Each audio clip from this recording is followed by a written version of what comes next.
facial tissue may be Japanese. A 17th century historical account describes Japanese blowing their noses in small soft papers, then throwing them on the ground. Modern-day tissues were first marketed in the early 1920s as a disposable cloth for wiping off cold cream. While some sneezers still prefer traditional cloth handkerchiefs, the disposable paper tissue is the implement of choice with the sniffling and lens cleaning messes. This brand is made entirely of recycled paper, specifically used computer printer paper, because its short, flexible fibers produce soft tissue. The half-ton bales go into a giant machine called the pulper. It breaks up the paper into fibers and mixes them with water. The result is called pulp. Next, it injects the pulp with air. This causes the ink to detach from the fibers and cling to the air bubbles, which rise to the top and drain off. The machine then feeds the now free pulp through several rollers. Like an old-fashioned wringer washing machine, the rollers squeeze out the dirty water.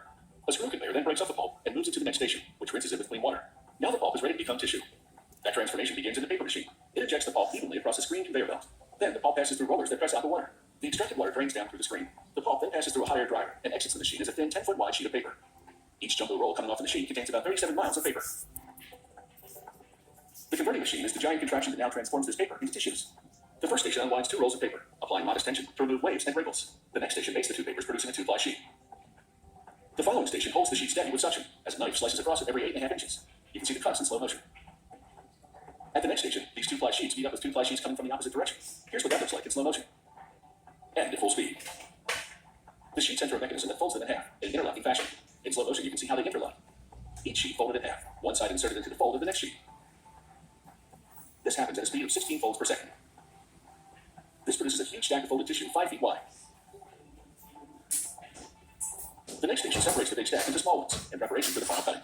Each smaller stack contains the precise number of tissues the tissue box will contain, from 80 to 250 sheets, depending on the format they're packed in.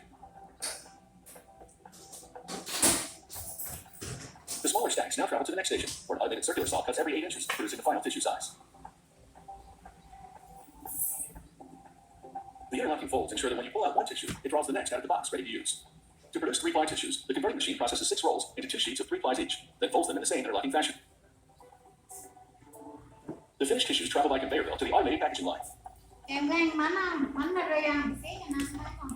robot with multiple suction cupped arms grabs flattened boxes one at a time, opens them, and lines them up on another conveyor belt running alongside the tissue belt.